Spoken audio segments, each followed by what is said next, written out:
sem vergonha. Sem vergonha. Que isso, irmão? Calma. Tudo bem? Paz. Tenho a palavra de Deus para compartilhar com você na reflexão de 27 de novembro, cuja leitura do dia em 2 Timóteo, capítulos 1 e 2, e Jeremias 44 e 45. Pega a sua Bíblia, acompanhe comigo. Pega a sua Bíblia. 2 Timóteo, capítulo 1, versos 3 a 11. Nós vamos falar sobre sem vergonha. Diz assim a santa e poderosa palavra de Deus. Dou graças a Deus a quem sirvo desde os meus antepassados. Sirvo com uma consciência pura, de que sem cessar faço memória de ti nas minhas orações noite e dia, desejando muito ver-te, lembrando-me das tuas lágrimas para me encher de gozo, trazendo à memória a fé não fingida que em ti há, a qual habitou primeiro em tua avó Loide e em tua mãe Eunice, e estou certo de que também habita em ti, por cujo motivo te lembro que despertes o dom de Deus, que existe em ti, pela imposição das minhas mãos, porque Deus não nos deu o espírito de temor, mas de fortaleza e de amor e de moderação. Portanto, não te envergonhes do testemunho de nosso Senhor, nem de mim, que sou prisioneiro seu. Antes, participa das aflições do Evangelho, segundo o poder de Deus, que nos salvou e chamou com uma santa vocação, não segundo as nossas obras, mas segundo o seu próprio propósito e graça que nos foi dada em Cristo Jesus, antes dos tempos dos séculos, e que é manifesta agora pela aparição de nosso Salvador Jesus Cristo, o qual aboliu a morte e trouxe à luz a vida e a incorrupção pelo Evangelho, para o que fui constituído pregador e apóstolo e mestre dos gentios, por cuja causa padeço também isto, mas não me envergonho, porque eu sei em quem tenho crido, e estou certo de que é poderoso para guardar o meu depósito até aquele dia. Conservo o modelo das sãs palavras que de mim tens ouvido, na fé e no amor que há em Cristo Jesus. Guardo o bom depósito pelo Espírito Santo que habita em nós. Glória a Deus. Você já passou por alguma situação vexatória? Conta pra mim. Diz aí. Você já passou por alguma situação vergonhosa? Me diz. Vamos no primeiro cenário. Certa mulher tinha um hábito de falar mal da sua vizinha, e o que mais lhe incomodava era o fato dela não lavar bem as próprias roupas. O seu prazer era comentar com as amigas que sua vizinha colocava roupas cheias de manchas de sujeira no varal, dizendo: essa mulher é muito relaxada. Um dia, quando essa mulher, com espírito de fofoca, entre aspas, estava fazendo uma limpeza geral em sua casa, resolveu então lavar o vidro da janela de sua cozinha. Qual não foi a sua grande surpresa e vergonha ao descobrir que não era a vizinha que não sabia lavar roupa, mas sim o vidro da janela da cozinha de sua casa que precisava ser lavado. Com o vidro da cozinha limpo, as roupas da vizinha passaram a estar bem lavadas. E este tem sido o problema de muitos, né? O vidro dos corações precisando ser lavado. Aquela mulher, ela ficou surpresa e com vergonha por descobrir que ela, na fofoca dela, na verdade ela estava falando do outro, porque a maneira como ela enxergava estava suja. Sujeira ali no vidro da janela da cozinha. A fez ficar com vergonha quando ela descobriu. Mas eu falei de uma vergonha assim, do cotidiano. É interessante que ela não se envergonhou da sua fofoca, mas ela se envergonha nessa história aqui de descobrir que era o lado dela que estava sujo, né? Mas, e se nós formos falar de envergonhar-se da fé, né? Como é que seria isso? Envergonhar-se da fé. Como seria nessa questão relacionada da fé? Você já se envergonhou da fé? Já se envergonhou? Um outro cenário. O irmão trabalhava em uma fundição. Um dia, enquanto trabalhava, houve um acidente que atingiu seu companheiro de sessão tão violentamente que este caiu com queimaduras por todo o corpo. Logo as pessoas começaram a gritar, chamando o médico. Então o rapaz caído gritou: Não! Não preciso de um médico agora! Preciso de alguém que me mostre o caminho da salvação. Minha alma está indo para o inferno. Socorro! Alguém me mostre o caminho da salvação. Depois de gritar por alguns minutos, o jovem morreu e ninguém lhe mostrou o caminho da salvação. Após removerem o corpo, o irmão que estava presente, assistindo a tudo, ficou sentado, meio cabisbaixo, com a mão na cabeça, mostrando desespero na sua alma. Alguém que passava por ali, vendo a expressão de angústia do companheiro, perguntou-lhe: O que se passa com você? Por que está tão aflito? Então o irmão respondeu: Parece que eu estou ouvindo o clamor do amigo. Alguém me mostre o caminho da salvação, por favor. Dentre todos nós, só eu sabia qual é o caminho. O rapaz então perguntou-lhe: Por que você não disse a ele? Então respondeu: Eu não tive coragem de abrir a boca, porque minha vida aqui tem sido uma vergonha. Eu não podia falar de um evangelho que não vivo, apesar de ser crente. Essa é a questão. Essa é a questão. Essa é a questão.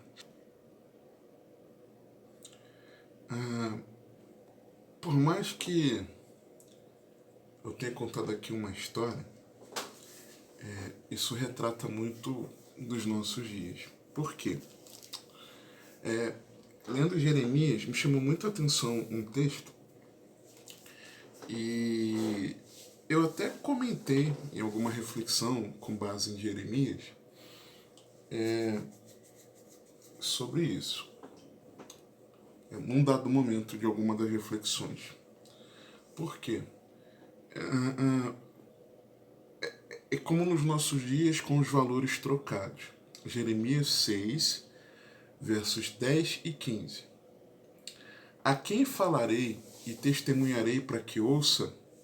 Eis que os seus ouvidos estão incircuncisos e não podem ouvir.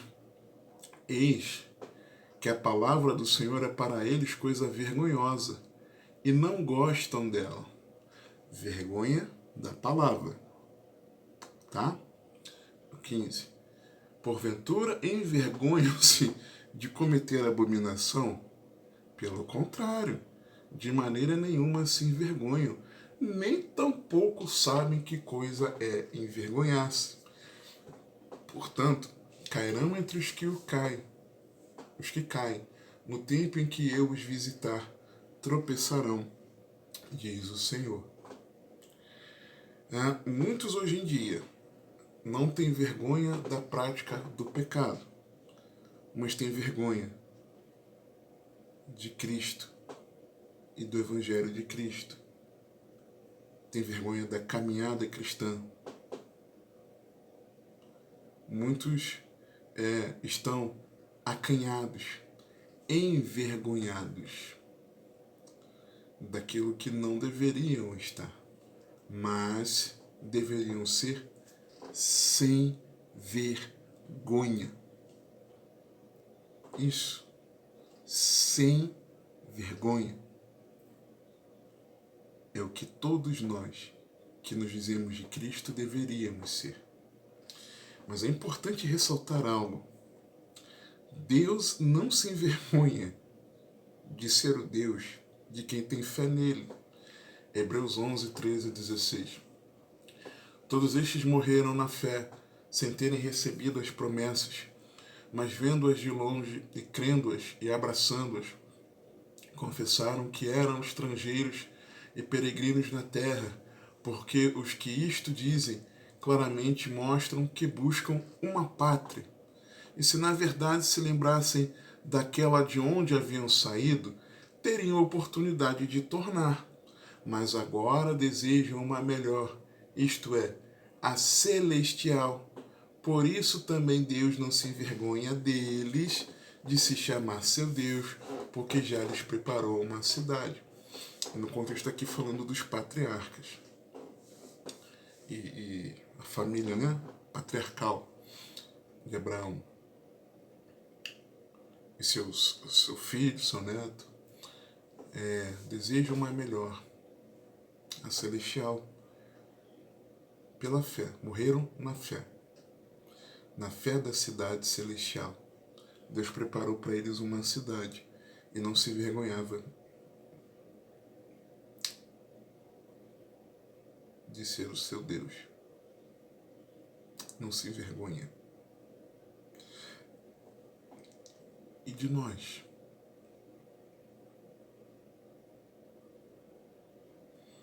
Será que nós temos uma verdadeira fé no Senhor, sem vergonha dele? Jesus não se vergonha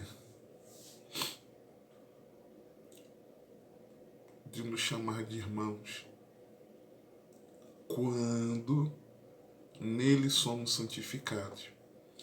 Hebreus 2, 9 a 15. Vemos, porém, coroado de glória e de honra aquele Jesus que fora feito um pouco menor do que os anjos por causa da paixão da morte, para que pela graça de Deus provasse a morte por todos. Estou falando do sacrifício de Jesus. Porque convinha que aquele para quem são todas as coisas. Isso aqui, né, de provar a morte por todos, tem a ver aqui com o qual aboliu a morte, né, que eu li no versículo 10. Porque convinha que aquele para quem são todas as coisas, e mediante quem tudo existe, trazendo muitos filhos à glória, consagrasse pelas aflições o príncipe da salvação deles.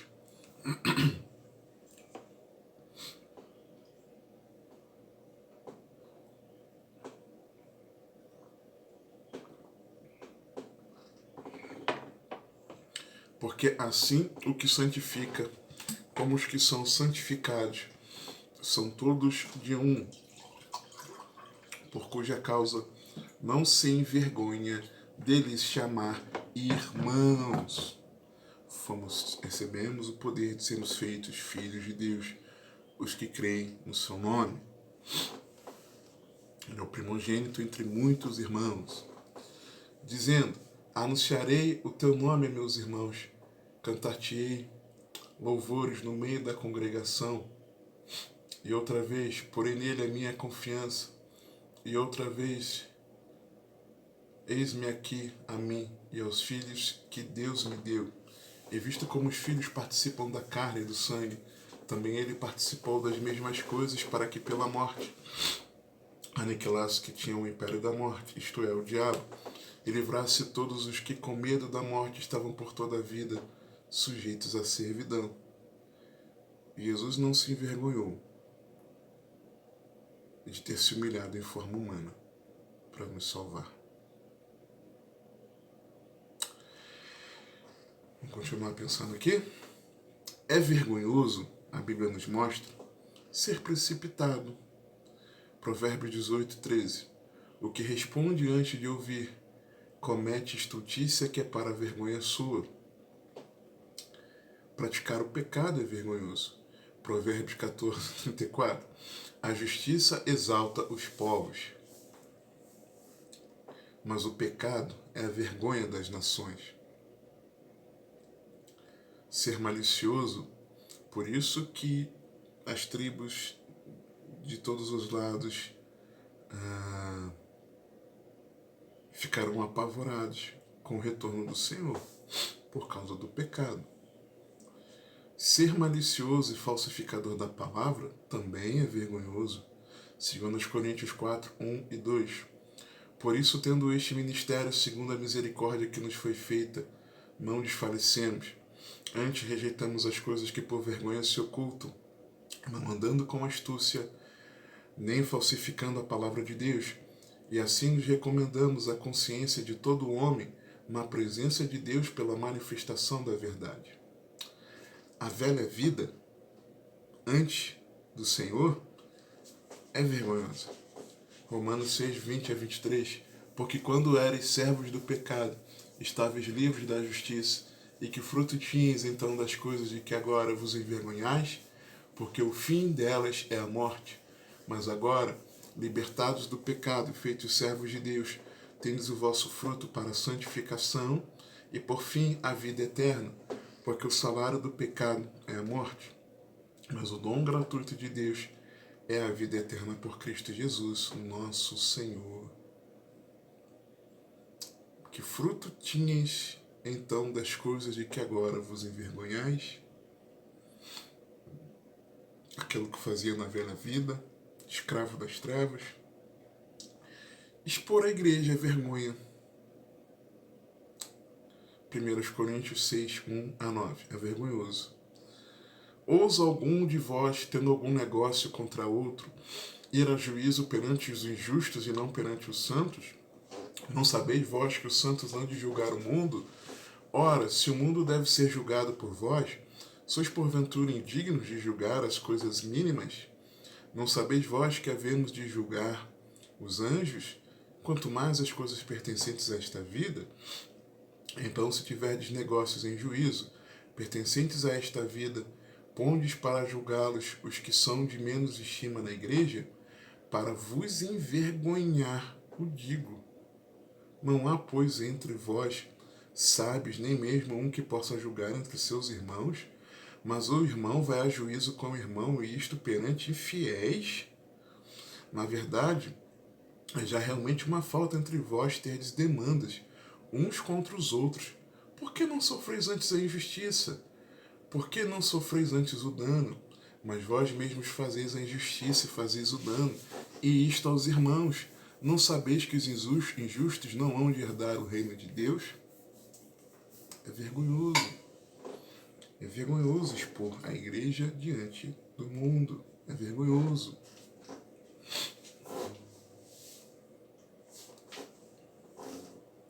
É vergonhoso rebelar-se contra a autoridade pastoral. 2 Tessalonicenses 3, 11 a 15. Porquanto ouvimos que alguns entre vós andam desordenadamente, não trabalhando, antes fazendo coisas vãs. A esses tais, porém, mandamos e exortamos por nosso Senhor Jesus Cristo que, trabalhando com sossego, comam o seu próprio pão. E vós, irmãos, não vos canseis de fazer o bem, mas se alguém não obedecer a nossa palavra por esta carta, lutai o tal, e não vos mistureis com ele, para que se envergonhe. Todavia, não tenhais como inimigo, mas admoestai-o como irmão.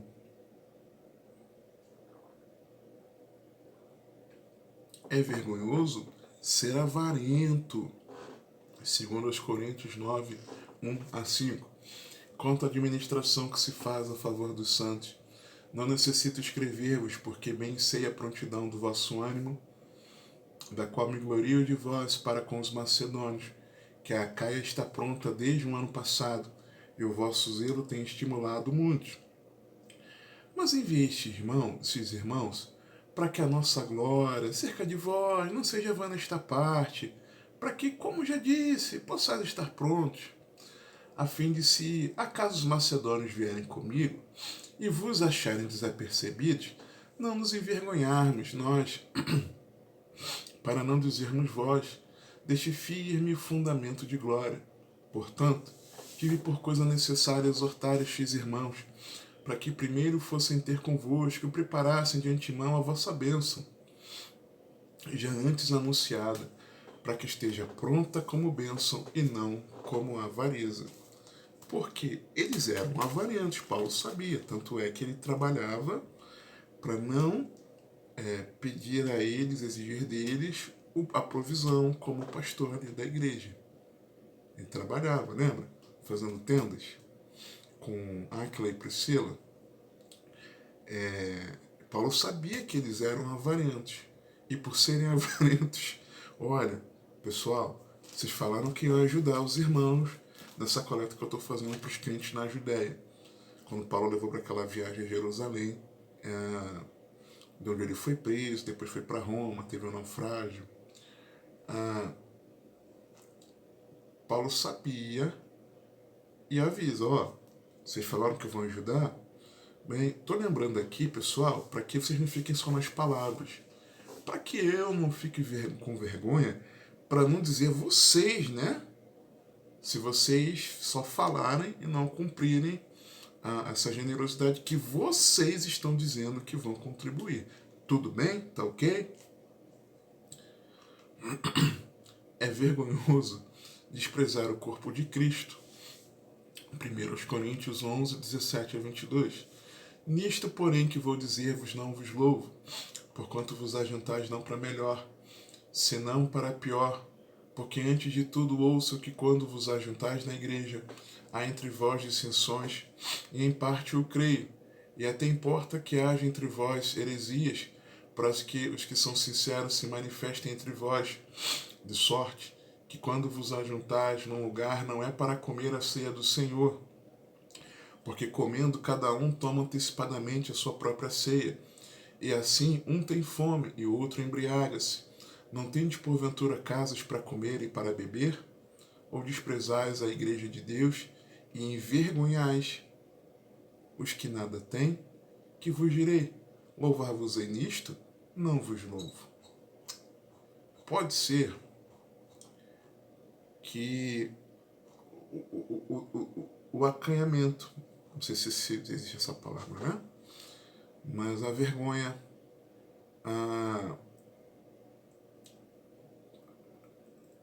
do Senhor seja talvez porque alguém esteja na prática do pecado, talvez porque prefira deturpar a palavra, porque talvez, na verdade, continua, não anda em novidade de vida, mas anda na velha vida, antes de uma vida de fé em Cristo. E se isso acontece, não há uma verdadeira vida em Cristo. Talvez é porque não se importa de preservar a igreja, mas pensa que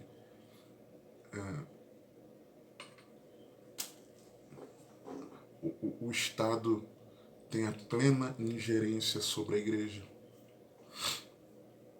O Estado é o Senhor da igreja e não Cristo. Talvez pense assim.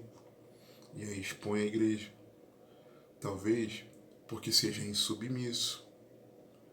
Então, essa vergonha do Senhor é porque não quer ser mandado. Quer ser insubmisso. Talvez é porque seja idólatra. Aqui o caso do avarento, ama o dinheiro. E talvez é porque não compreenda que Jesus morreu também pelos nossos irmãos. Talvez seja por isso que tem vergonha do Senhor. Mas, provavelmente, é por causa disso aqui que eu vou ler. 1 Coríntios 15, 34. Vigiai justamente e não pequeis, porque alguns ainda não têm o conhecimento de Deus. Digo para a vergonha vossa. Talvez você tenha vergonha de Cristo. Alguns tenham, porque não o conhecem de fato. E isso é vergonhoso. Caminhar na comunidade de fé e não conhecer a Deus, e não ter relacionamento com Deus, Isso é vergonhoso. E provavelmente esta é a razão pela qual você se envergonhe de Jesus. Talvez seja exatamente essa razão, de que quando a perseguição chegar, muitos se envergonham do Senhor, porque não têm um relacionamento pessoal com Ele, não o conhecem de verdade, não provaram como o Senhor é bom, não estão em Cristo, Cristo não está neles, não pertencem a Cristo. Não podemos nos envergonhar de Cristo e de seus ensinamentos. Lucas 9, 23 a 26. E dizia a todos: se alguém quer vir após mim, negue-se a si mesmo e tome cada dia a sua cruz e siga-me. Porque qualquer que quiser salvar a sua vida, perdê-la-á. Mas qualquer que por amor de mim perder a sua vida, a salvará. Porque que aproveita o homem ganhar o mundo todo, perdendo-se ou prejudicando-se a si mesmo? Porque qualquer que de mim, das minhas palavras, se envergonhar, dele se envergonhará o Filho do Homem quando vier na sua glória, e na do Pai e dos santos anjos. Não podemos nos envergonhar do sofrimento cristão. 1 Pedro 4, 14 a 16. Se pelo nome de Cristo sois vituperados, bem-aventurados sois, porque sobre vós repousa o Espírito da glória de Deus. Quanto a eles é, sim, blasfemado, mas quanto a vós é glorificado. Que nenhum de vós padeça como homicida, ou ladrão, ou malfeitor, ou como que se intromete em negócios alheios, mas se padece como cristão, não se envergonhe, antes glorifique a Deus nesta parte. Não podemos ter vergonha de manejarmos bem a palavra de Deus, sabendo defender a nossa fé. 2 Timóteo 2, 14 a 16. Traz estas coisas à memória, ordenando-lhes diante do Senhor, que não tenham contendas de palavras que para nada aproveita e são para a perversão dos ouvintes. Procura apresentar-te a Deus, aprovado, como obreiro que não tem de que se envergonhar, que maneja bem a palavra da verdade, mas evite os falatórios profanos, porque produzirão maior impiedade. Esse texto aqui famoso, né, do versículo 15, de ser um obreiro aprovado, que maneja bem a palavra da verdade, é o contexto de evitar o profano, de tratar a questão daqueles que estavam deturpando a palavra, né? Esse é o contexto. E tem gente que não defende a sua fé porque não maneja bem a Bíblia. E fica por isso mesmo. Não consegue discernir que aquilo é antibíblico, é uma heresia, que aquilo está contaminando a fé. Não sabe se defender. Assimila, ouve, lê, recebe aquela informação, mas não consegue discernir que aquilo está errado porque não maneja bem a palavra.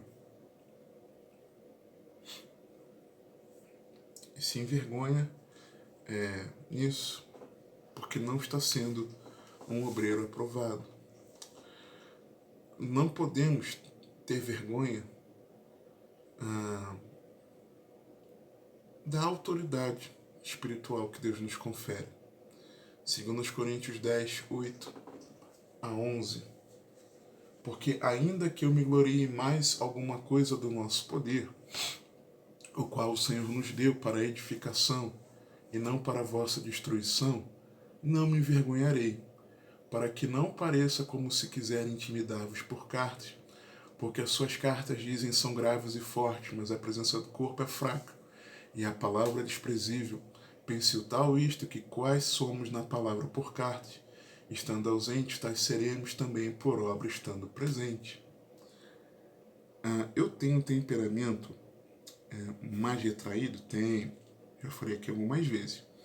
Mas eu não posso me envergonhar de dizer o que eu tenho que dizer. E eu falo mesmo. Pela misericórdia do Senhor, pela graça de Deus. Tem que falar? Falo. Tem que confrontar? Confronta. Tem que dizer tá errado? Tá errado. É pecado? É pecado. Ah, mas cadê o amor? O amor foi provado naquela cruz, quando Cristo Jesus morreu por você, sendo você ainda um pecador. Mas você não tem vergonha da sua vida no pecado, mas sim vergonha de Cristo.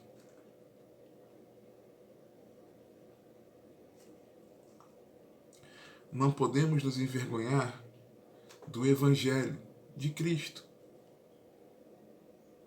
Romanos 1, 16 e 17. Porque não me envergonho do Evangelho de Cristo, pois é o poder de Deus para a salvação de todo aquele que crê, primeiro do judeu e também do grego, porque nele se descobre a justiça de Deus, de fé em fé, como está escrito. Mas o justo viverá pela fé. Olhando para o contexto, Paulo estava preso sob falsa acusação de ser líder de criminosos que teriam incendiado diferentes bairros de Roma. Naquela ocasião aqui, tá, da carta, esse é o contexto da carta, tá? Eu lembro que eu comentei sobre isso naquela carta, naquela reflexão sobre a cidadania, talvez eu tenha mencionado algo a respeito. Paulo orientando mais uma vez Timóteo, mas aqui é mais um Paulo no final de sua vida, um Paulo sabendo que iria morrer, um Paulo sabendo que precisava ali do apoio dos irmãos, estar junto dos irmãos. E é por isso que ele escreve a Timóteo, esperando que Timóteo estivesse ali com ele. Paulo, ele estava sozinho e contava com o apoio do seu filho na fé, Timóteo, que tinha uma fé que não era fingida. Versículos 5 e 6 dizem isso. Trazendo à memória a fé não fingida que em ti há, a qual habitou primeiro em tua avó Lode, em tua mãe Eunice, estou certo de que também habita em ti, por cujo motivo te lembro que despertes o dom de Deus que existe em ti, pela imposição das minhas mãos. Ok? Paulo era alguém que orava constantemente por Timóteo. Teve uma reflexão no primeiro semestre que foi com base nesse versículo 3, né? Por uma vida de oração. Então, Timóteo tinha uma fé não fingida. No capítulo 3, Paulo também nos mostra isso. Tu, porém, permanece versículo 14 em diante do capítulo 3. Tu, porém, permanece naquilo que aprendeste, de que foste inteirado, sabendo de quem o tens aprendido, que desde a tua meninice saibas as sagradas escrituras, que podem fazer-te sábio para a salvação, pela fé que há em Cristo Jesus. Toda a escritura é divinamente inspirada e proveitosa para ensinar, para repreender, para corrigir, para instruir em justiça, para que o homem de Deus seja perfeito e perfeitamente instruído para toda boa obra. Ok? Então, ele tinha uma fé não fingida. E Paulo o responsabiliza e fala, Timóteo, você é meu filho na fé, vem cá. Mas aí o que acontece? Timóteo estava reticente. Versos 7 e 8 na parte A.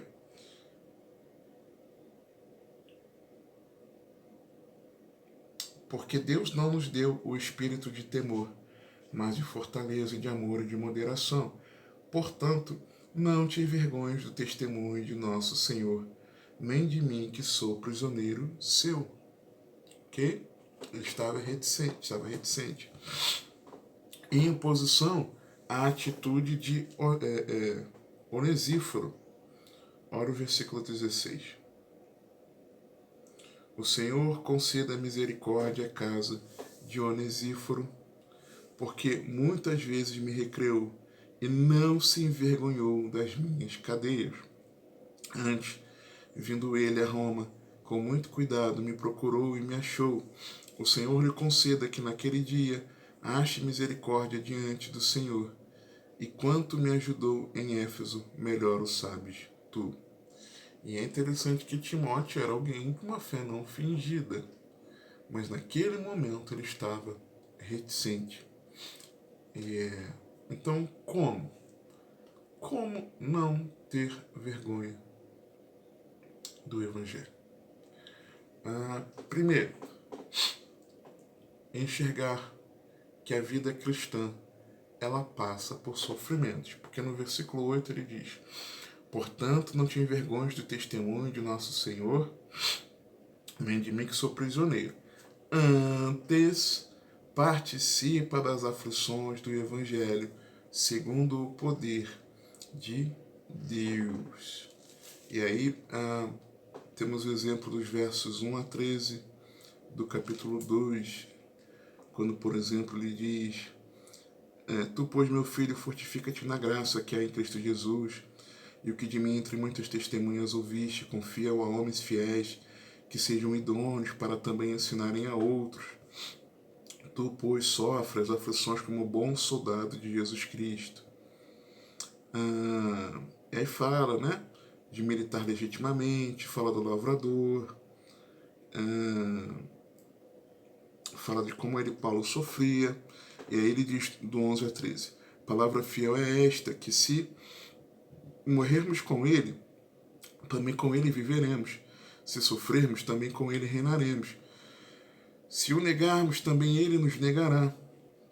Se formos infiéis, ele permanece fiel, não pode negar-se a si mesmo. No capítulo 3, dos versos 10 a 12, tu, porém, tens seguido a minha doutrina, modo de viver, intenção, fé, longanimidade, amor, paciência, perseguições, aflições, tais quais me aconteceram em Antioquia, em Icônio, em Listra. Quantas perseguições sofri, e o Senhor de todas me livrou, e também todos os que piamente querem viver em Cristo Jesus padecerão perseguições.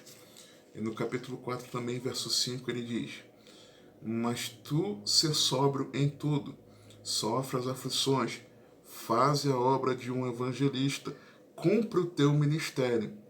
Aí ele diz o porquê. Porque eu já estou sendo oferecido por aspersão de sacrifício, e o tempo da minha partida está próximo. Combati o bom combate, acabei a carreira, guardei a fé. Veja agora a coroa da justiça me está guardada, a qual o Senhor, justo juiz, me dará naquele dia, e não somente a mim, mas também a todos os que amarem a sua vinda. Timóteo, eu fiz a minha parte, eu tenho suportado os sofrimentos pelo Evangelho. E você, filhão? A vida cristã passa por sofrimentos. Segundo, compreender o Evangelho, versos 9 a 12, que nos salvou, chamou com uma santa vocação, não segundo as nossas obras, mas segundo o seu próprio propósito e graça que nos foi dada em Cristo Jesus, antes dos tempos dos séculos, e que é manifesta agora pela aparição de nosso Salvador Jesus Cristo, o qual aboliu a morte e trouxe à luz vida e a incorrupção pelo Evangelho, para o que fui constituído pregador e apóstolo, e doutor dos gentios, por cuja causa padeço também isto, mas não me envergonho, porque eu sei em quem tenho crido, e estou certo de que é poderoso para guardar o meu depósito até aquele dia. Então, está falando de salvação. A salvação que veio através de uma santa convocação, de um santo chamado, por meio da graça de Deus, no plano eterno, antes da fundação do mundo, de nos salvar.